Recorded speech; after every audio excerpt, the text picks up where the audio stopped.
Thank you for being here on this Sunday morning. I know for many of us, our times got a little mixed up, but we had an extra hour this morning, so that's a wonderful thing. I am so happy that we're all here today. It's sunny where I am, feels beautiful where I am, and we have this safe space with all of us that gives us a moment of solace and peace and love and unconditional acceptance for one another as we work to find compassion and heal ourselves and our families. God grant me the serenity to accept the things I cannot change, the courage to change the things I can, and the wisdom to know the difference.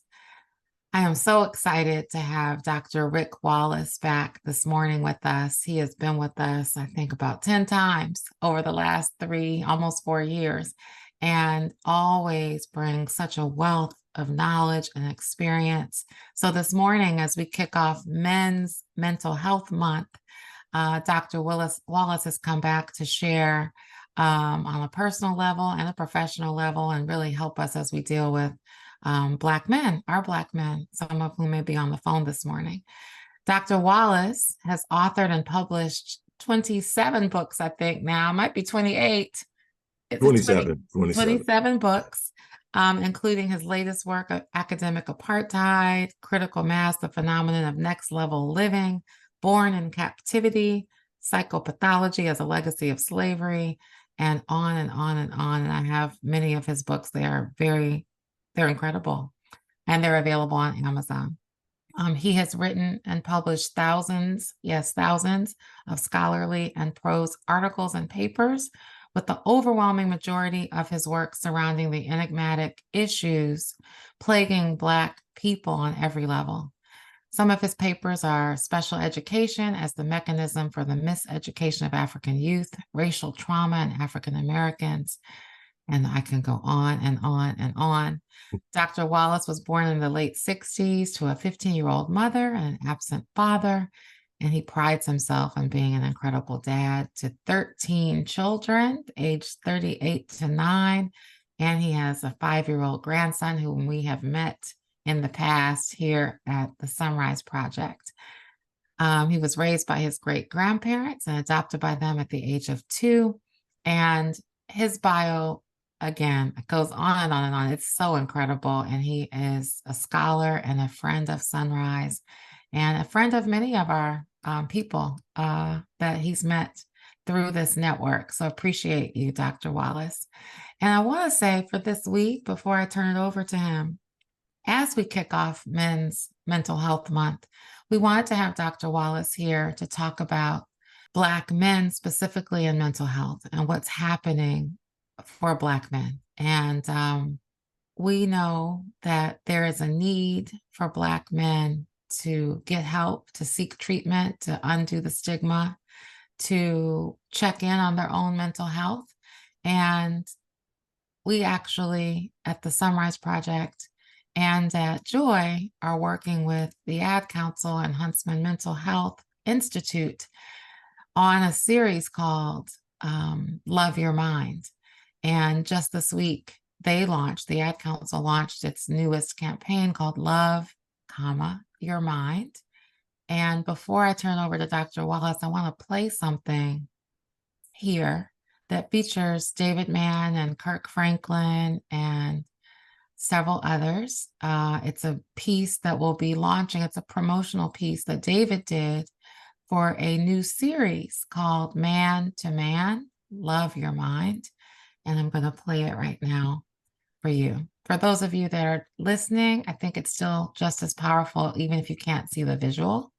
So I'm going to play that, and then Dr. Wallace will jump in. So let me see if I can share my screen and the sound.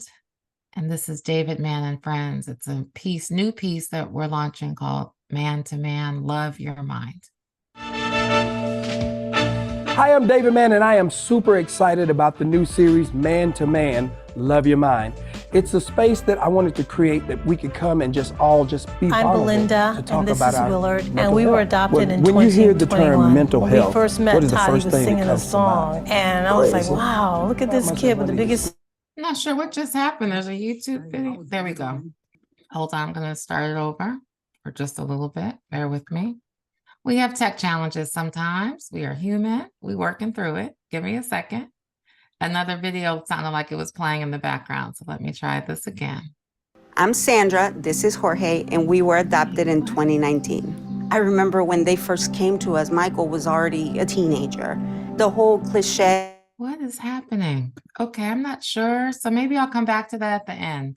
What I want to do, Dr. Wallace, now is have you speak. I'm going to about this issue and what you're seeing with Black men and trauma and all of what, and I just also want to say to you, my condolences. We've talked before. Dr. Wallace lost his mother recently and has been going through it. And so I just want to share my condolences for you and your family as well. And I really appreciate you being here despite that as well. So thank you. Thank you. You're welcome. First, it's sort of ironic that this, and when it was first mentioned to me, the Love Your Mind campaign, I did not know that it was connected to Kurt and David, but I followed David when he first started talking about his struggle with depression and the things that he was going through. And one of the things, and I was sharing this with you before we came on, Kelli, that I was watching an interview he did with Tamela Mann, and that was a part of the interview where he was trying to describe the way he felt. And he said that he felt like he was drowning and no one would know that he was drowning, or no one could see him drowning. And he felt that no one would ever see him drowning until he had drowned. And it immediately resonated with me because my description was always, I feel like I'm screaming at the top of my lungs, but I don't think anyone will hear me until I go silent. And I can tell you that as an expert in this field, that's the feeling that many Black men have, is that even when I'm trying to let you know that something's not right, the common response, regardless of whether male or female, is, you've got this, I'll pray for you, you'll pull through. And it's not because they don't care. It's because you've been the one that's presented yourself as the strong one. Something my grandmother said to me, and she was not a scholar, but she was unbelievably wise. Something she said to me when I was young, and she saw my natural altruism and how I always wanted to help people, and that nothing seemed to bother me, that I just kept going. She said, hey, look, I just want to let you know that nobody comes to the aid of the strong. And I didn't know what that meant until I got older. And I realized that everybody will look to you. But even when you're but imagine, and I get it though, imagine you got this person you're leaning on that has the right words for you, or when you're going through something, they're there for you. They can make you laugh. They got the answer, the solution. They can comfort you. They seem always stronger than you are. And all of a sudden they come to you and tell you they need help. That crumbles your entire paradigm, because now the person I've been carrying my whole hope that if I ever get into it, this person's got me, is now telling me they need me.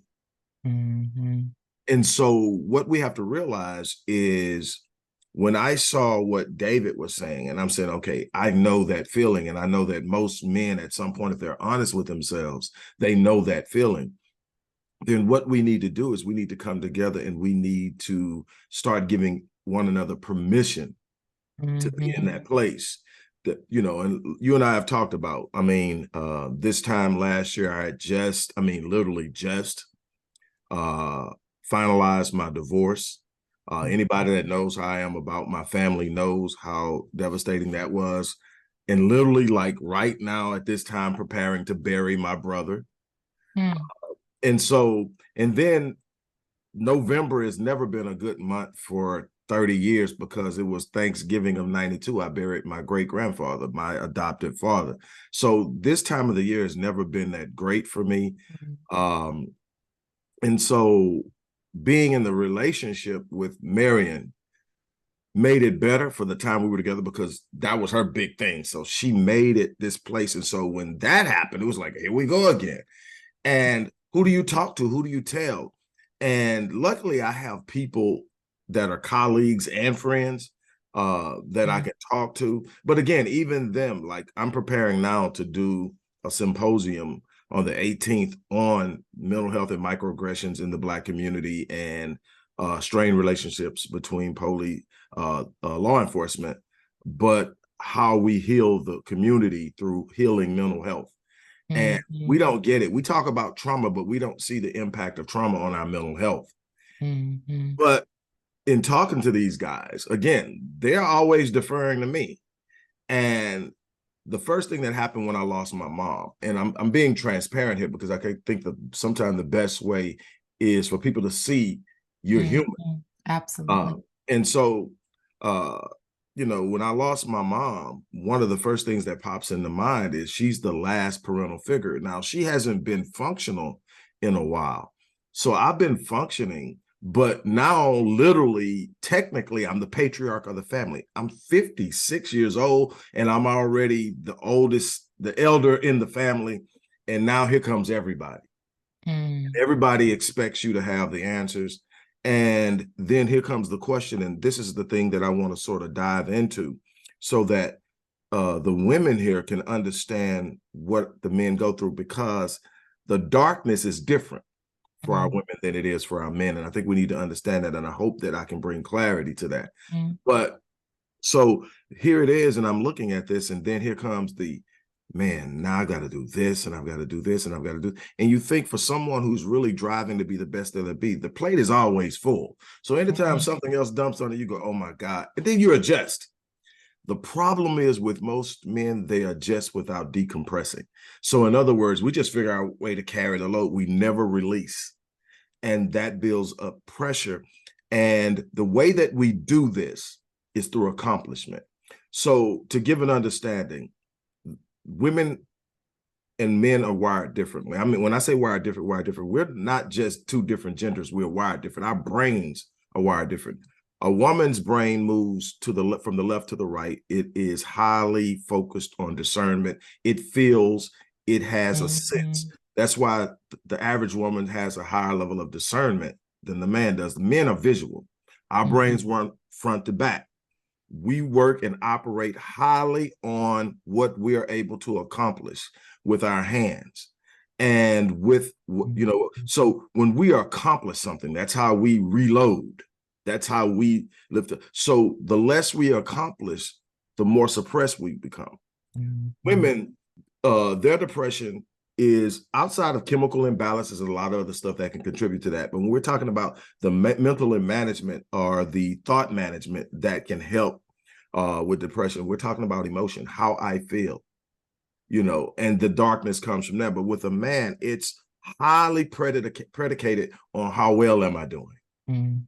That's why when you have someone in your corner, a mate, or when you're a kid, mom normally starts out, then dad comes along, hey kid, I'm proud of you. But it starts out, mama loves you, you're doing such a great job, oh my God. And you know, we're built that way. We're built to be reaffirmed.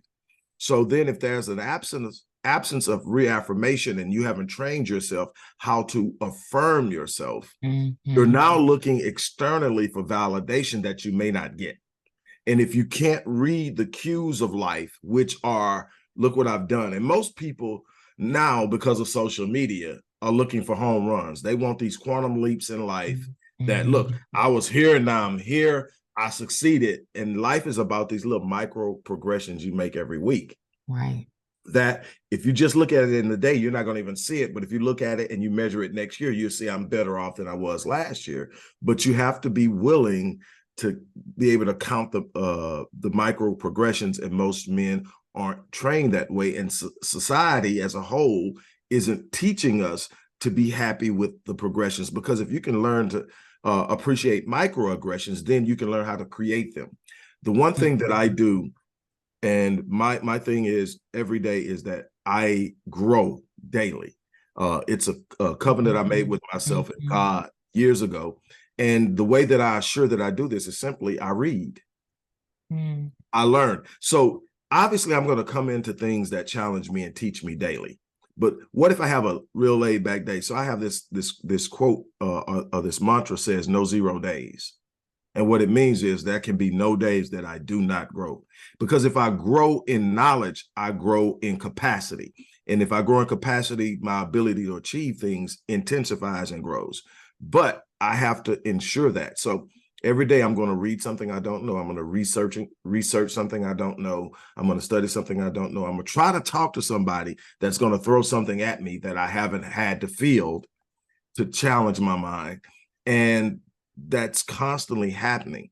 With the average man, life is moving. Show up to work, do work, come home, meet the demands of being a husband, meet the demands of being a father, meet the demands of whatever it is you're doing. And there's no space to say, I feel inadequate. There's no space to say, I don't feel like I'm measuring up. And what we will tend to do, and I need the ladies here who have significant others or are preparing at some point to take on a relationship. You have to understand this. There's this notion going around now that men should not be praised for doing what they are supposed to do. The problem is the very thing that fuels that drive is praise. I mean, we are, when God presents himself to us, his predominant representation of his relationship with us is what? As a father. So then we as men are a microcosm of that representation. And what does God demand all the time for doing what he said he's going to do? Praise. And we are built that if you want, ladies, if you want a man to do something, tell him he did it well. He'll double down. I promise you, we're built that way. We want to hear you say we're doing a good job.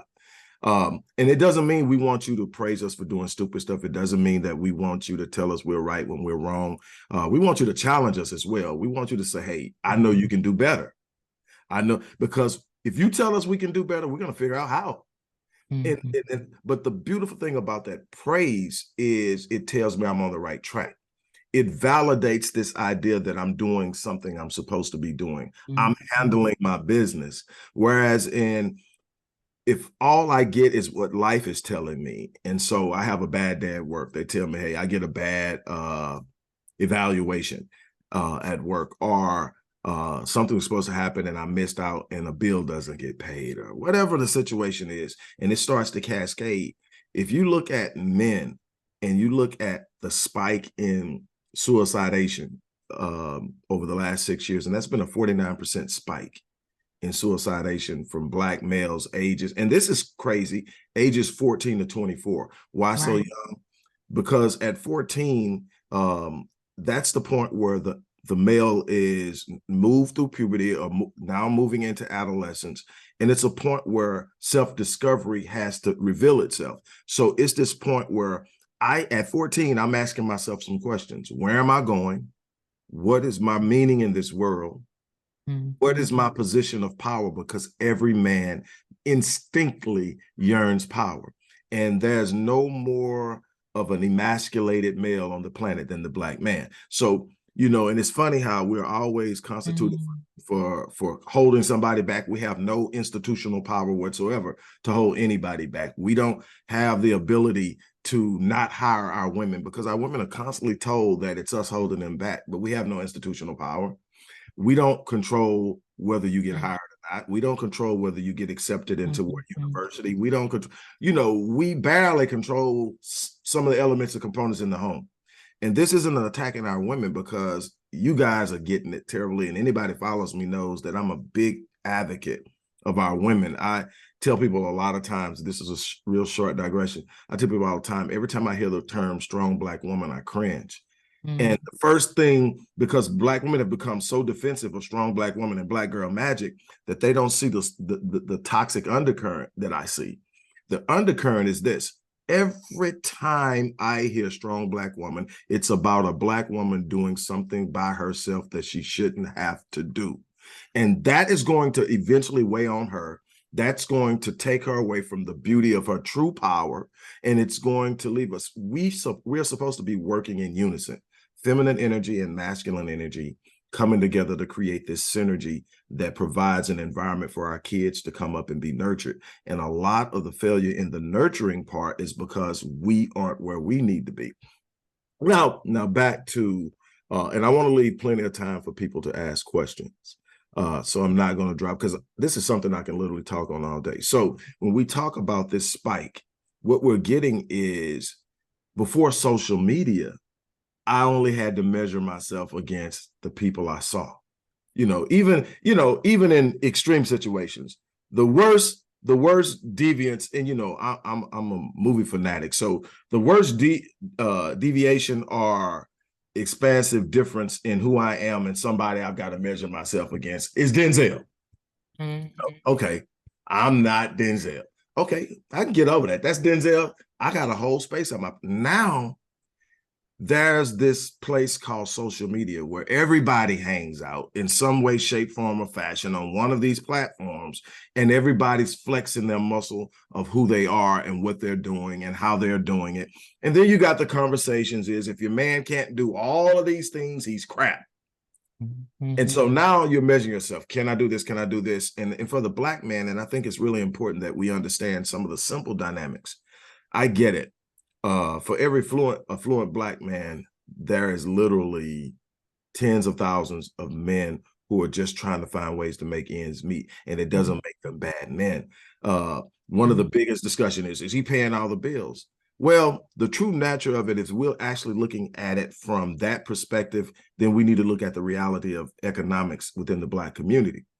He can pay all the bills if you're willing to live in a household where the average budget is about $35,000 to $38,000, because the median income for a Black male is $44,000. So all this six-figure, only 6% of our men make six figures. That's the reality of it. Now, if you check social media, you'll swear everybody's doing it, and then you start to measure yourself about it, man. And so now you actually are getting handled in certain spaces because of that.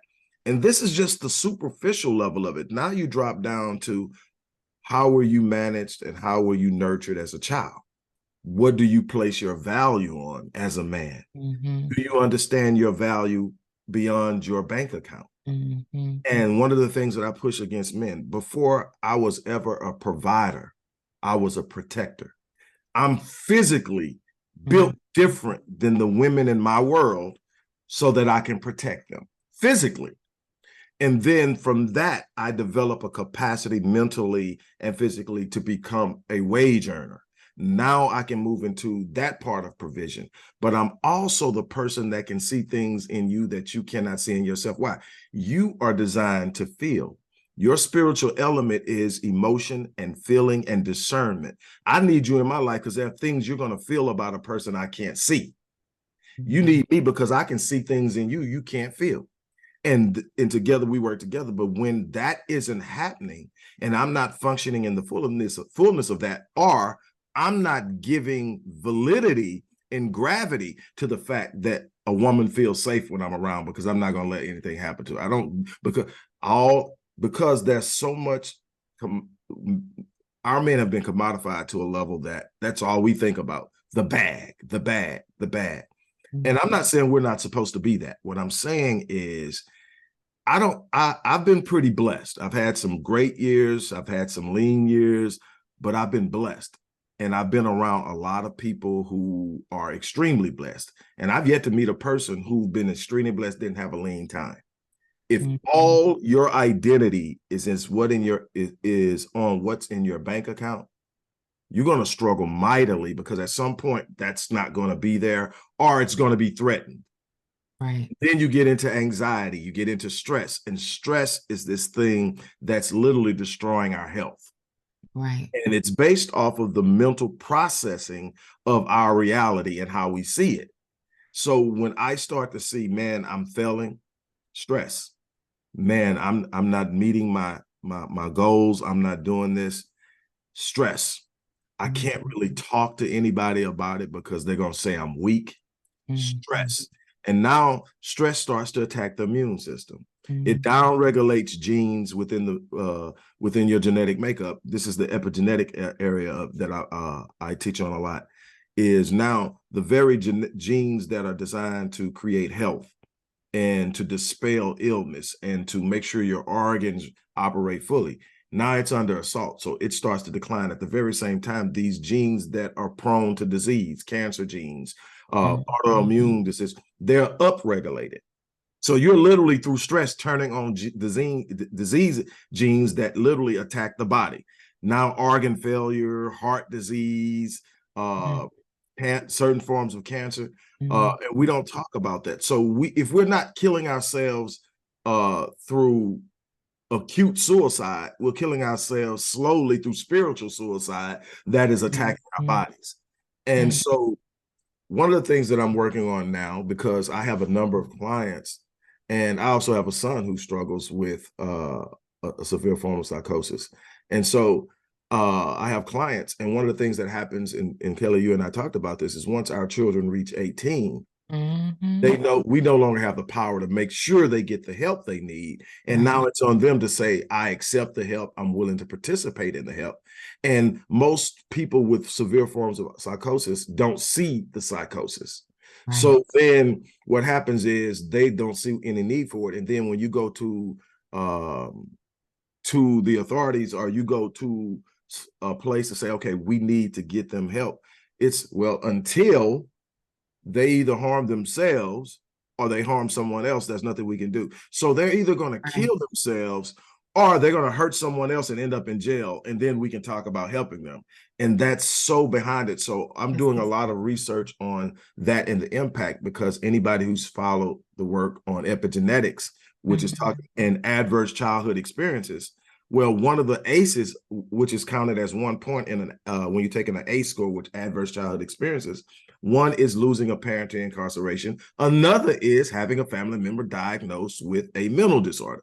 So you only need 4 ACEs to literally turn your health outcomes over the course of your life upside down. And we're already at 2 with a mass majority of the people in this country. So these are the things we're looking for. So my goal ultimately is to help people create spaces on a micro level. So that means inside the house, in a community level, where people can come together and share and open. And I think what David and Kirk and all those guys are doing, I think that's extremely important. I think you have to create spaces where men can sit down and talk, especially men who have some form of status, because we're normally seen as impenetrable.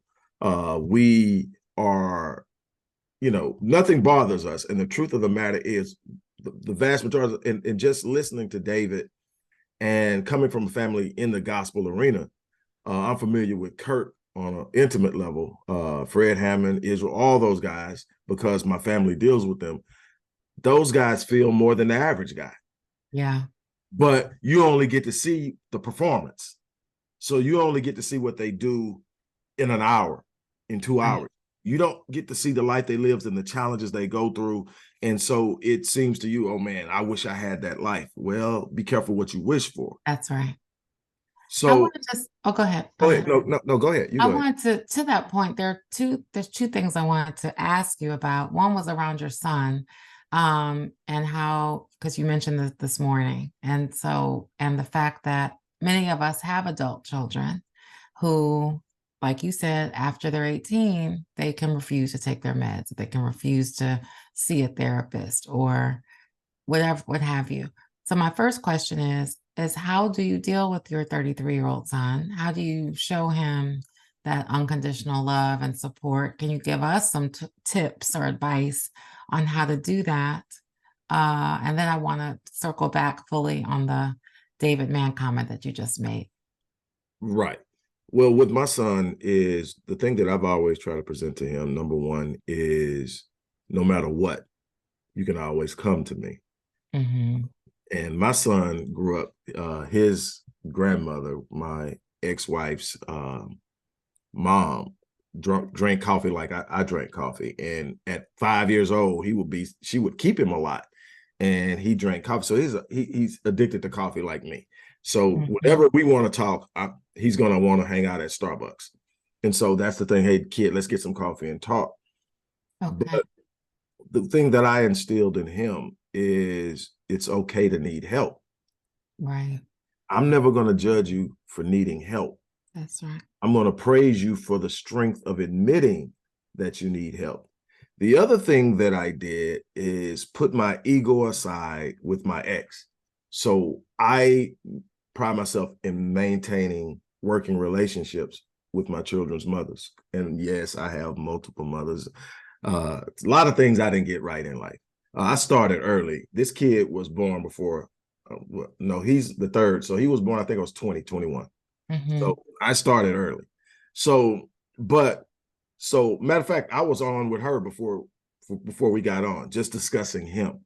So he knows that I care enough to put how I feel about whatever went on and went wrong to a side to deal with him. And then it's just checking on him, because people tend to sink back. The badder things get, we tend to sink back when we should actually be exposing ourselves to the resources, but we sink back. So that is primarily, it is communication. And I'll admit this when it comes to Kendra. Imagine being someone who's literally written books on mental health, written books and lectured and traveled and talked, and you have clients that you help, and you got a son that you can't.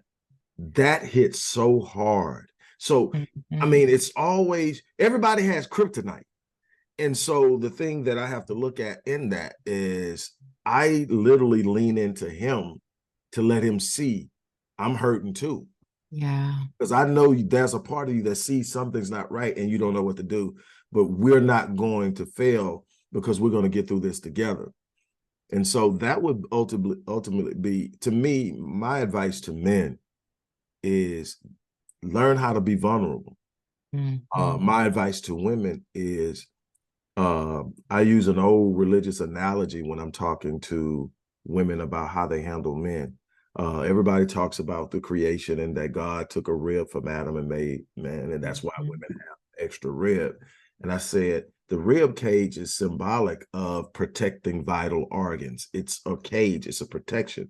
Your rib it's the part of you that's supposed to cover his weaknesses.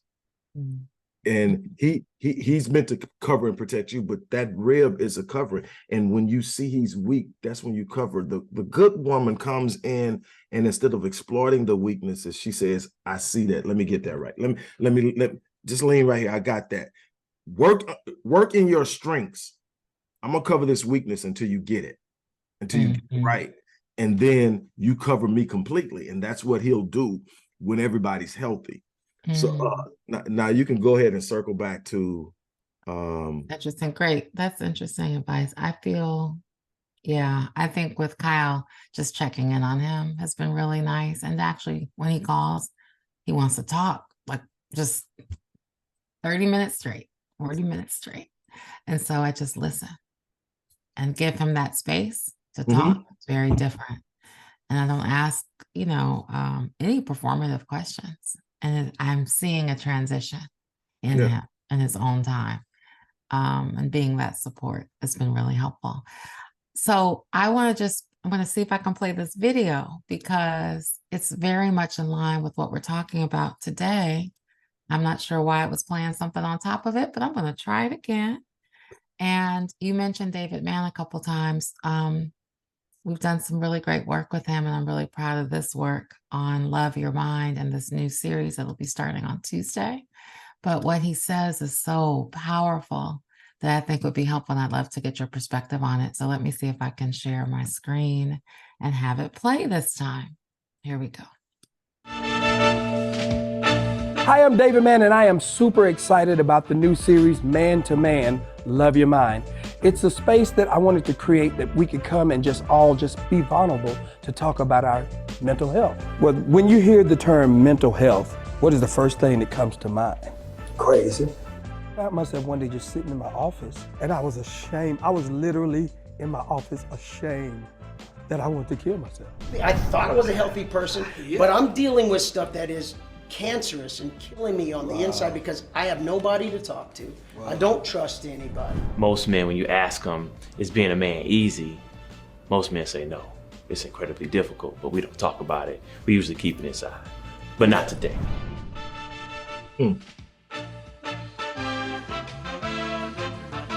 So it's an hour-long conversation that we'll be living on David Mann's YouTube page. It launches on Tuesday. What was so deep, and I'm emotional just thinking about it, but listening to their conversations, they each shared for the first time what you talked about, Dr. Wallace, like being embarrassed, being ashamed to tell their spouses. David said, I didn't want to tell Tamala. I felt so depressed.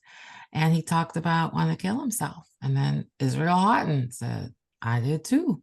And they shared for the first time. And so I think there's this really vulnerable space that Black men need to know. You said at the beginning, how do we have a space for young Black men, for older Black men, for people to share and know that they're not alone? Because that's where the breakthrough comes. Wow. And like I said, I've heard David say that before, and to hear Israel say it, and knowing so much of what Kirk has been through, and to hear them talk about it, it hits it on the head. Because you got to think in the Black community for so many years, the mantra was Black people don't kill themselves. And the truth is we have always, but not at the rate that we're starting to see it now. There's an escalation, and there's a reason why. But to say that you even thought about it is something you should be embarrassed about, something that you should be just, feeling discouraged and upset. So what happens is you have this thing that's bothering you, but it's at a point where if I say something about it, it's shameful. That's right. And so I don't say anything, but then when I don't say anything, it gets worse. And the worse it gets, the less I want to talk about it, and the more dangerous it becomes. That's right. And if you hear the psychologist, what he says is, these are things we don't want to talk about, but not today. That took the cap off. That moment says, okay, we're going to talk about it then. I guarantee you every man in that room left lighter. That's right. Because number one is those men operate in the same circle. They've known each other for years. And so what happens is when you hear the people you look at and you see in your mind as being on the top of that game saying, man, I was at my lowest. And if every man is honest with himself, there's a point in your life you were at your lowest where you felt like giving up. And again, yeah, it makes you emotional because to see what you've been hitting on for so long finally starting to play out. Admit this, because what I would rather see is David Mann saying that was a moment I wanted to kill myself than hearing on the radio or watching on the TV that he did it. Correct. And so that's the thing that we've got to get to, is this point where we sit up and say, hey, brother, I'd rather talk to you about this than to hear something happen that we can't change. That's right. And we've got to give our men. And the other thing that stood out is when he said, when you think of mental health, what's the first thing to come to mind? Immediately out of Kurt's mouth is crazy. Right. So nobody wants to admit stigma of our community. Right. So nobody wants to say I'm crazy. And so nobody even wants to say because there's this natural stigma and association with mental health and mental illness that says, no, mental illness is no different than any other form of illness that you get. It's something that needs to be treated, and it's something that will make you better. It will make you whole. It's like any other thing in your body. If you don't treat it, it's going to debilitate you over time, and it's going to shorten your life and reduce the quality of your life. Same thing with your mental health. On the thing, love your mind. Loving your mind is saying, I want the best for my mind. And that means sometimes admitting I'm not the best. If I'm overweight, I know I need to get in the gym. And we'll have no problem talking about being overweight. We'll joke all day long. I'm fat. Ooh, Lord, I don't put this weight on. Man, dude, this beer belly. I heard a guy, we were talking last night at the cigarette shop, and he's talking about this beer belly of this keg. We have no problem talking about something like that. But when we come to milk, no, I'll talk about being fat. I'll talk about being broke. I'll talk about but I am not finna say I'm crazy. And the truth of the matter is, all the things, this is the beauty of it. To me, and what my experience has shown me, if I can get my mind right, everything else corrects itself. That's right. Because everything is processed through the filter of my mind.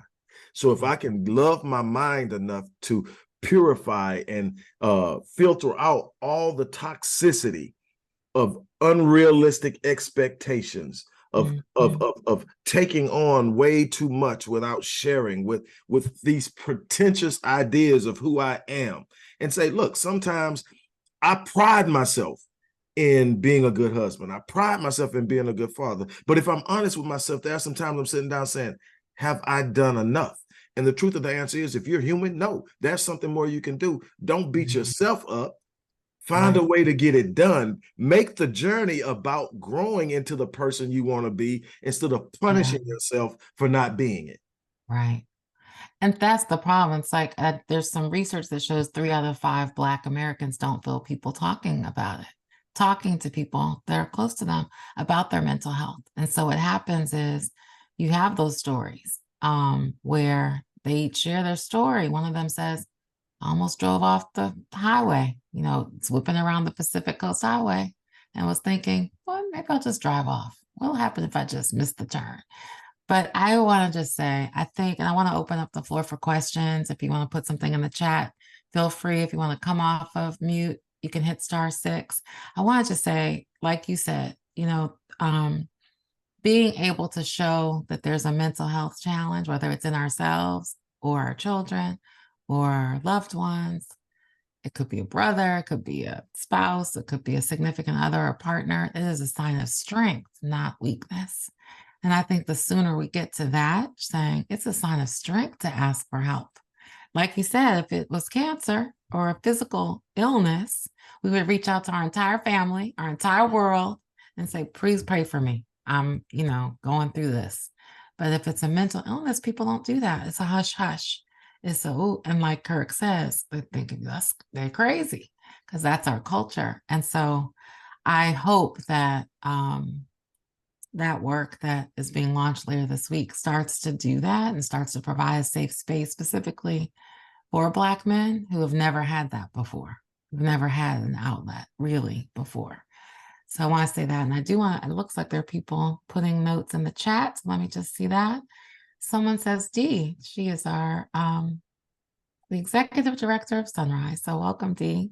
Her question is, where does self-reflection and self-acceptance come into play with Black men? Many women do understand a man's need to feel appreciated and validated, but we can't be your everything all the time. Yes. When does personal accountability become a part of this growth pattern, and when does this become a part of the conversation? I love that question. Okay. And I'm going to offer a disclaimer before I do this. I'm going to apologize because it may sound a little abrasive, but I want to be very direct in answering that question, because to me, I read into it differently than just the question. On the surface, it is, number one, a man's responsibility is to be accountable before anything else. The dependence upon someone else's affirmations is secondary. So yes, a man needs to be accountable. A man needs to be self-reflective and to be able to look at who he is and develop a sense of self-reflection. It's not the woman's responsibility to define who you are in this world.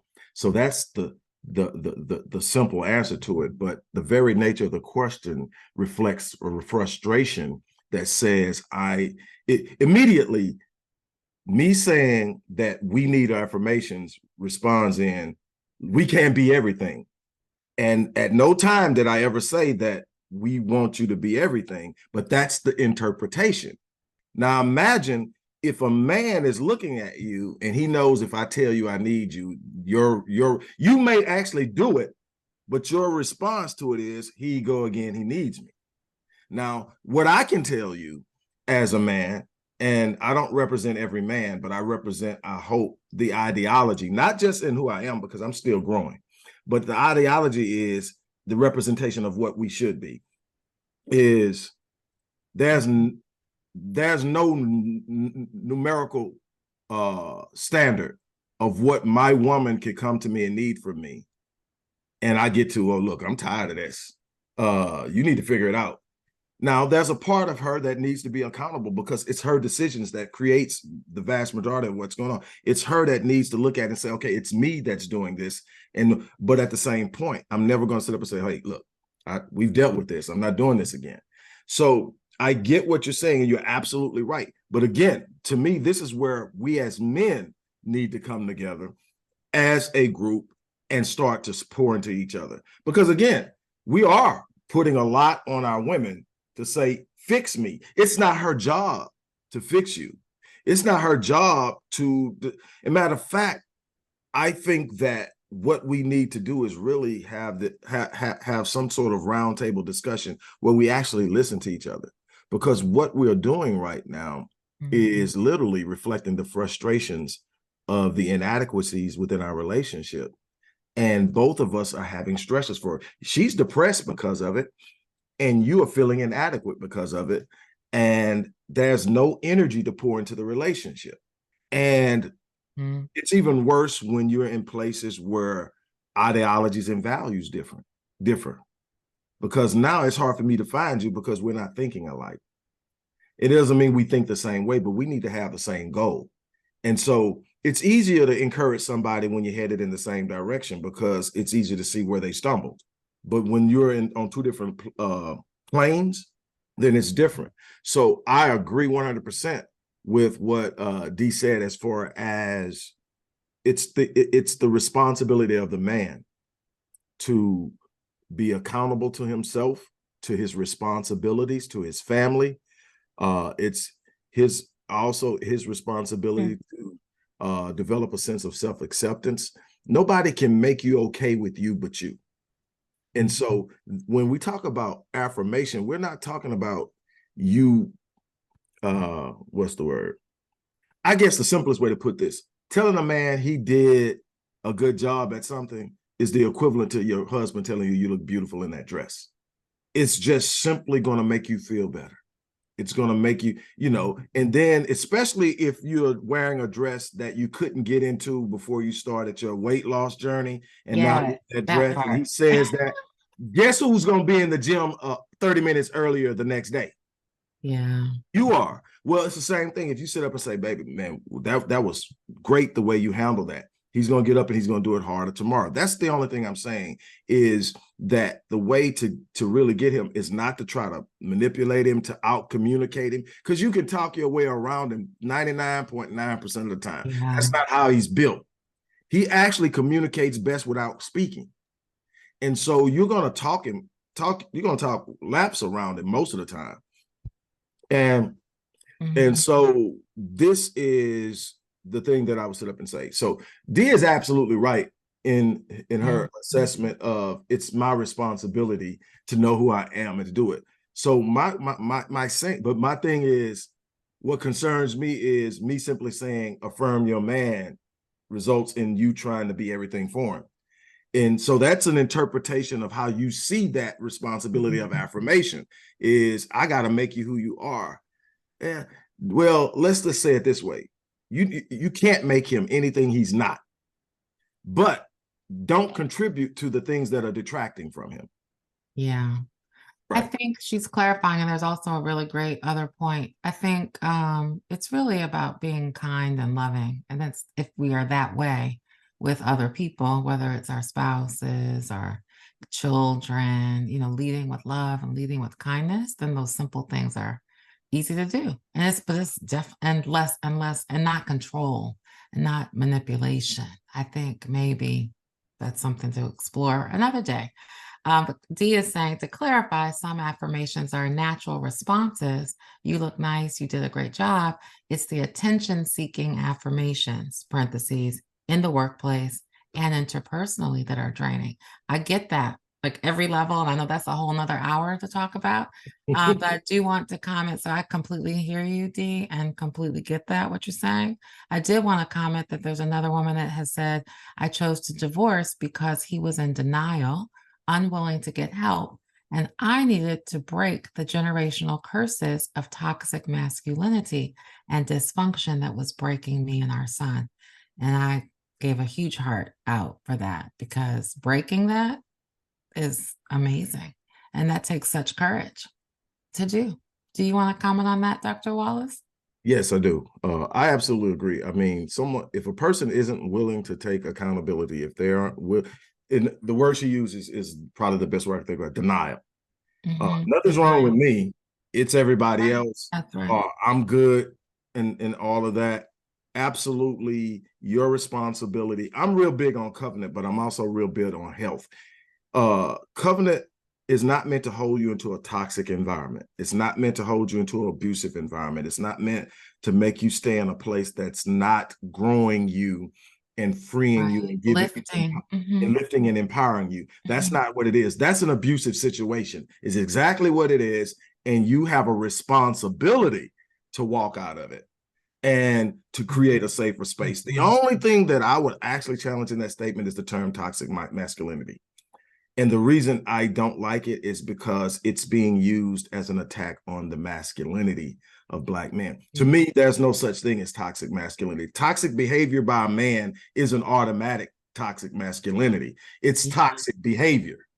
Interesting. Masculinity in its purest state cannot be toxic. Masculinity is covering, protecting, providing, feeding, covering, strengthening, loving. That's how a man expresses his masculinity. It's in all the things he naturally is and supposed to be. When he starts to venture off from that, it's toxic behavior, but it's not his masculinity. When he's in his masculine, the same thing, when a woman is in her true femininity, there's nothing wrong with it at all. And when she starts to use her femininity in a wrong way, it doesn't become toxic femininity. You know, matter of fact, you don't hardly ever hear a term like toxic femininity because it doesn't exist. What exists is a person that's broken or hurt or angry or manipulative or narcissistic, behaving in a way that's not good for anyone else but them. And that's toxic. Masculinity is truest form. And the reason why I think we have to make this difference is because if you're not observing what I'm observing, you're probably not seeing it. There's an assault on the masculinity of men. There is a push to effeminize the Black male image. And one of the ways to do that is to make anything associated with masculinity eventually become toxic. So eventually, if I keep saying toxic masculinity, eventually just saying masculinity associates itself with toxicity. So what do? We create a campaign and we keep pushing this. The bottom line is, if you're behaving with a toxic behavior, you're a narcissist, or you may have a number of other disorders that you can sit up and you can talk about, or you could just be a mean, ugly, nasty person. Right. But a man operating in his true masculinity is what you want. A man that's going to protect you, the man that's going to cover you, a man that's going to speak to you kindly, a man that's going to elevate you and edify you, a man that's going to love his kids and take care of his kids. Those are all masculine traits. There's no way to toxify that. When you become outside of that, you are now operating as the opposite of that. So it's actually the opposite of masculinity versus toxic masculinity. But she's absolutely right. You are not required to stay in a situation where you're not being treated the way you deserve to be treated. And especially when you have children involved, because he is, for his children, especially a son, he's the model of manhood. And the kid is looking at him as this is what men do. It's going to have the same behaviors, right? Exactly. So it's 9:59 and we are almost out of time, but I want to just say that people are saying, and me too, thank you for clarifying and making sure we're clear on the nuances and the harmfulness of saying toxic masculinity. That's very helpful. I also want to acknowledge Jules, who says her name out loud here, which is why I'm saying your name as well. But she has said here that I have learned that giving my sons appreciative, specific positive feedback have been the most affirming and helpful to them. I completely agree. It makes such a huge difference. Instead of focusing on the little things they did wrong or, what about that? No, silence and, acknowledging and positively, like you said, those little positive things. People just want to know that they're loved and cared for, especially our children. I appreciate you. This is one person. I'm going to read this last note, but we are out of time. It says the difficulty is in the lack of resources for authentic access for Black adult males experiencing BPD, psychosis, etc. While at the same time, yes, they can also be resistant to the help and not realizing that they really do need the help. This is a current issue in my family and it is heavy and hopeless. This was great. I'll listen to the replay to further digest. I would just encourage you to say, hopeless is such a loaded word. I do believe there's always hope. even in the darkest nights, I've been there when it's been heavy, as you said, heavy and super painful and super dark, but somehow at least know that there's always hope, and we'll always get to the other side. I really fundamentally believe that. It's been 4 years of working here with the SonRise Project and with people like Dr. Wallace. And I will give you to the person that wrote that note, you may want to reach out to Dr. Wallace. He helped me and my family with one-on-one coaching several times. So Dr. Wallace, can you share your email information? And then Tiara will close us out. Yeah, I put it right in it's in the thing. And she is absolutely right in that one thing as far as lack of resources. And that's one of the biggest pushes. I'm actually on a research project, an 18-month research project now on ways to address that. Yeah. I'm giving myself as much as I possibly can to being a resource. Awesome. So yeah, definitely. So thank you. Yes, and you are an incredible resource. And yes, and so thank you. And if you don't see the chat, I'll just say it's CEO@RickWallacePhD.link. And the David Mann podcast, it's actually not a podcast. It's going to be on Man TV on his YouTube channel. So we will be launching that on Tuesday. I say we because my day job produced it, and I'm really proud of that work. Ad Council is one of my— Congratulations. Thank you. Thank you. But mental health, this is the work I want to do, just this work. And so people that know what I do for my day job, the Ad Council is a client, and we do their mental health work for the Black community specifically. So it's on Man TV, which is their YouTube channel. And yeah, super proud of that. But it's called Man to Man. It's the first episode and really powerful. But again, I want to come back and say thank you, Dr. Wallace, for being here. I know it's been a rough week, month, year, Yes, but thank you for really being such an incredible inspiration and provider of hope to my family and to all the families here. So appreciate you more than you know. You are welcome. All right, Tiara, if you can close us out with a prayer today, appreciate it. Sure. So Father God, we thank you for another SonRise Sunday. We thank you again for Kelli and family for providing this platform. We thank you for Dr. Rick Wallace, who has joined us here today to provide so much knowledge, wisdom, and insight, God. We thank you, Lord, for freeing men today, for releasing them from the stigma and the shame associated with speaking out and seeking help. We pray for wisdom and insight on how Black men and women can work cooperatively together so that all can feel loved, respected, appreciated, and valued. God, give us to be supportive of one another in the ways that are uniquely fit for each of us. Help us to develop a stronger sense of community in which we feel responsible for one another. Lord, we also pray that the wisdom shared today translates into better interactions between not only men and women, but also parents and children as well. For all of these things, we give you thanks. We pray for a peaceful, powerful, productive, and positive week for each and every person on this call. In Jesus' name, amen.